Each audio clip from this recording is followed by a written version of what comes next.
responsible for my personal paintings than my design work, because it's all amalgamated into the information I paint on these maps. And my design work is reductive. It's the idea of getting rid of that and looking for the essence. You know, that there are too many opinions, there are too many people with philosophies about what is strategically correct. When I look at an identity that I may have designed 20 or 30 years ago, it really had nothing to do with the strategy of it. It had to do with the way the audience related to it that I can't control. I mean, one of the most cherished pieces of work I've done from audiences is a record cover I hate. I mean, how do you deal with that? You know, something that I actually think is a piece of garbage is like embraced, and even when I say so publicly, the same people will embrace it again and don't care that that's my opinion about it. So you see that you have to respond to things by moving the noise away, because the noise interferes with your ability to make the clear solution.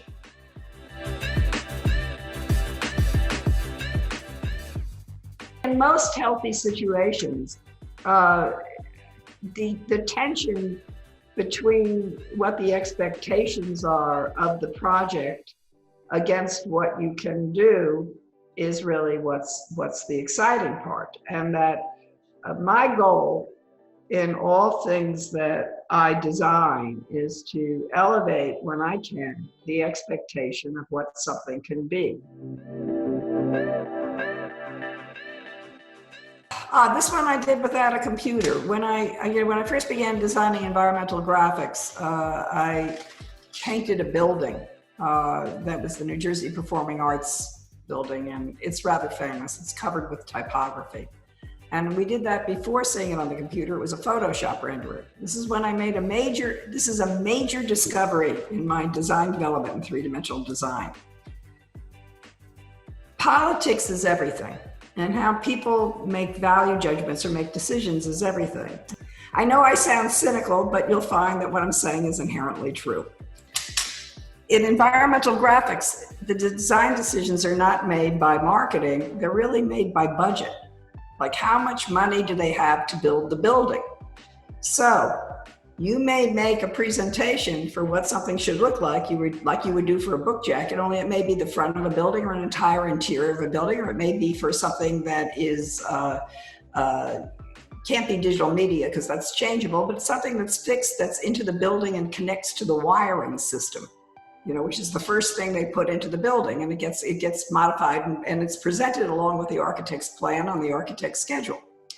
And you make a Photoshop rendering to show what you think this is going to look like. And you make it with all the wonderful software, and you make this thing that looks terrific, and you show it to the client. And if they like it and they cost it out and they can actually make it for the budget they had, and you find out what that budget is before you design it so you don't shoot yourself in the foot, and they can actually do it, it will come out exactly like the Photoshop rendering without any changes, though it might be 3 years later.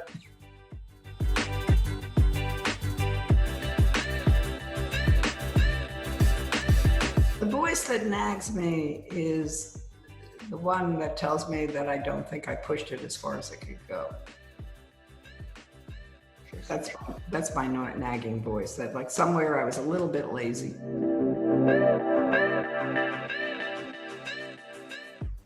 The unconscious mind is very important, and that if you're stressed or you have a lot of cares or a lot of deadlines or things that are really weighing on you, or you're being confronted with things that are consuming your attention, it's very difficult to get your unconscious mind to move. Sometimes I wake up in the morning with an idea and I forget it by the time I go to work. You know, like, I mean, it's sort of, these things happen and they shoot very quickly. But I think for me is to look at a lot of books and you know, be stimulated by taking a walk, and then allowing myself to be bored. Being bored is very important. I mean, I once wrote a piece that I thought I was losing my creative edge because I used to be a smoker. So I would go out, you're not allowed to smoke inside buildings in New York, so you have to go and you stand on the street and you smoke. And I would get fantastic ideas because I was doing nothing but standing there and smoking, instead of looking at a person going by and daydreaming. And you do that and you get a terrific idea. I quit smoking and I wondered what happened to all that extra time because I'm not going outside of the building. And I realized what I was doing is I was reading my emails on my iPhone. I even will at a dinner go out into the bathroom and read my emails on the iPhone, where I used to go out to the bathroom and smoke. So in doing this, I realized that my creativity was cut because when you read your email, you're actually concentrating on something. Whereas when you just smoke, you're just looking around, you're not really doing anything. So I think I had to recapture that creative time I lost. For me, it was always being stuck in traffic. I got my best ideas like it was driving around New York in a taxi cab and being stuck in traffic because there's nothing else to do. If I pull out my iPhone, then I don't get the idea. Well, obviously there's Seymour, my husband, because he really taught me how to see. My teacher at Tyler, Stanislaw Sigorsky, pretty much gave me the way I think about my career. He said, when I was trying to make illustrations in his class and I didn't know how to do the typography, he said to me, illustrate with type. And suddenly I began to see that type had form and that form had personality and that different fonts had different spirits and communicated different things and realized that it was a very fantastic breadth for a designer to work with, the most amazing tool.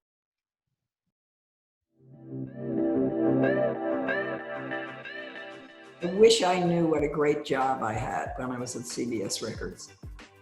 I didn't appreciate it. I thought everybody had a job like that. I didn't know how I was a little kid and I was responsible for 150 covers a year. And I made them. Some of them were great, some of them were terrible. But there was just the experience of the making and the experience of the politics and the rock and roll bands and all of that stuff. And I walked through it like this was a normal thing because I'd had smaller jobs and then moved into this position and had done it at Atlantic Records first.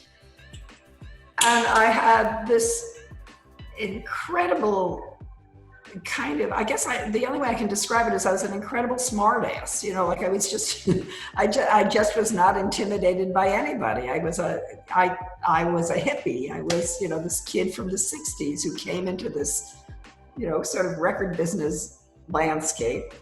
I was in the music industry in the 70s, which was an incredible time and didn't know it. And in looking back at it, I remember it all with enormous love, but I don't remember appreciating it enough at the time. I didn't know it was special.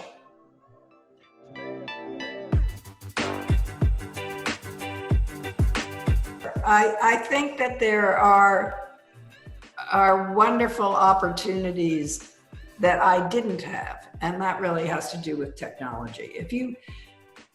If you have become facile with software and technology, and you can manipulate and make it do what you want it to do, and are not limited by it, and can think beyond it, you can be a young person and make enormous strides. You can push yourself to great heights creatively. And if you have an independent mind, you can run your own business right out of your home and do brilliantly. I would like the world to be about approaching all it does, and I guess I'm talking to the creative community, with the point of view of what makes the best thing, not what makes the most money, not what everybody's expectations are, what makes the best thing in anything. What does that? What is going to make the best thing? What is going to make the thing that elevates the expectation? What is going to make the thing that makes it function better? What is going to make the thing that makes people feel enthusiastic about something? What is that thing? What can we do to make our lives better in every possible way? I think I've done my best work yet. I don't care how old I am. I don't think I've done it. I think there's one more thing that I haven't done that's going to be better than the other stuff. Right now, I'm downstairs. You know what I'm doing right now? I'm painting a Porsche. I have a commission to paint a Porsche.